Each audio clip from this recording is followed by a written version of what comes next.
আজকের আমি চিংড়ি মাছের পাতুরি বানাবো।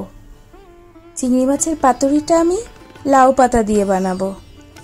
তার জন্য নিয়ে নিয়েছি চিংড়ি মাছ, হলুদ আর কালো সর্ষে আর পোস্ত 1 ঘন্টা ধরে ভিজিয়ে রেখেছি। এবার লাউ শাকের পাতাগুলোকে কেটে নেব। যতটা কচি পাতা হয় ততটাই ভালো, কচি পাতা হলে খুব ভালো হয় খেতে। আমি দেখে দেখে বেছে বেছে কচি পাতাগুলোকে কেটে নিয়েছি। তারপর রানিং ওয়াটারে ভালো করে আগে ধুয়ে নোংরাটাকে ছাড়িয়ে নিয়েছি। নিয়ে একটা বাটির মধ্যে এমনি জলের সাথে সামান্য একটু উষ্ণ জল মিশিয়ে আর 2 চামচ নুন দিয়ে পাতাগুলোকে ভালো করে ধুয়ে নিয়েছি। এতে পাতার মধ্যে যদি কোনো পোকামাকড় থেকে থাকে বা কোনো নোংরা কিছু আটকে থাকে সেটা পরিষ্কার হয়ে যাবে। এরপর পাতাগুলোকে তুলে ভালো করে জল ঝরার জন্য একটা ওই জালি জালি থালা সেটার মধ্যে রেখে দিয়েছিলাম।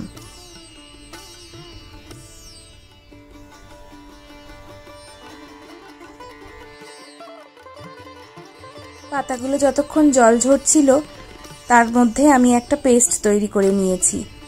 ওই যে সর্ষে আর পোস্তটা ভিজিয়ে রেখেছিলাম সেটা মিক্সার জারের মধ্যে দিয়ে আর তার মধ্যে দিয়ে দিয়েছি সামান্য একটু নুন আর 3টে মতন কাঁচা লঙ্কা। আপনারা আপনাদের স্বাদ মতন লঙ্কা বাড়াতে বা কমাতে পারেন।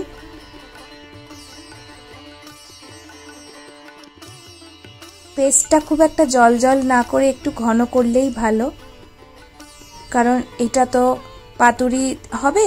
পাতার মধ্যে যখন এটা দেব তখন জল জল বেশি হলে সেটা বেরিয়ে যাবে পাতার এপাশ ওপাশ দিয়ে।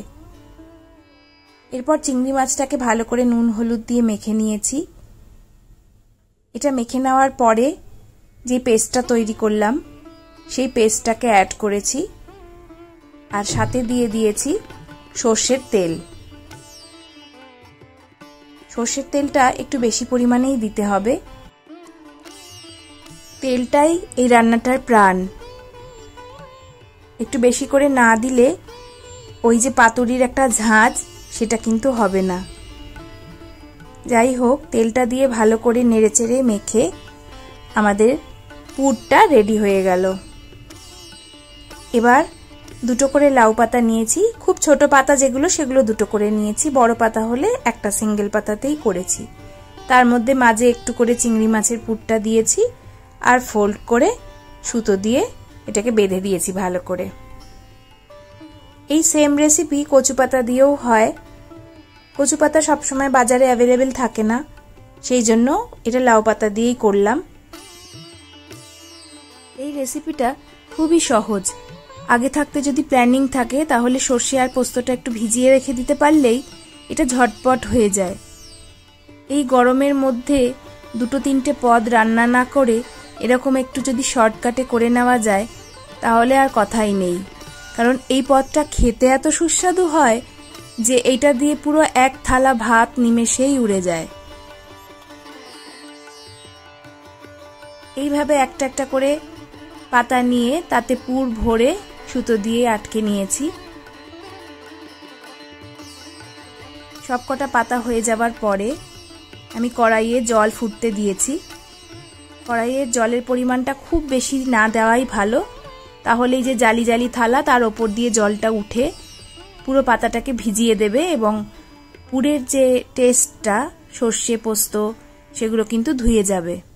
জলটা এমনভাবে দিতে হবে যাতে পাতাগুলোকে সেভাবে না টাচ করে, জাস্ট স্টিমটা যাতে পায়। এইভাবে ঢাকা দিয়ে 10-12 মিনিটের মতন আমি স্টিম খাইয়েছি পাতাগুলোকে। মাঝখানে আমি একবার উল্টে দিয়েছিলাম। গ্যাসের ফ্লেমটাকে মিডিয়াম টু হাইয়ের দিকে রাখতে হবে।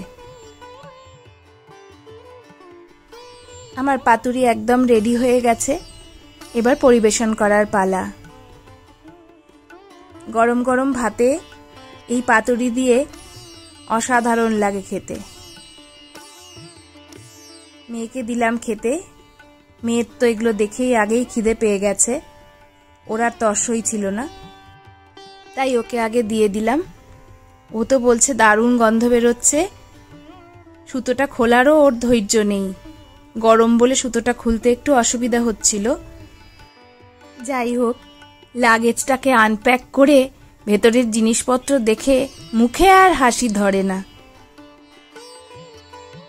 খেয়ে বলল, মা দারুণ হয়েছে, প্লিজ আরেকদিন বানিও। আমি বললাম আচ্ছা আরেকদিন বানাবো, এটা বানানো কোনো ব্যাপারই না।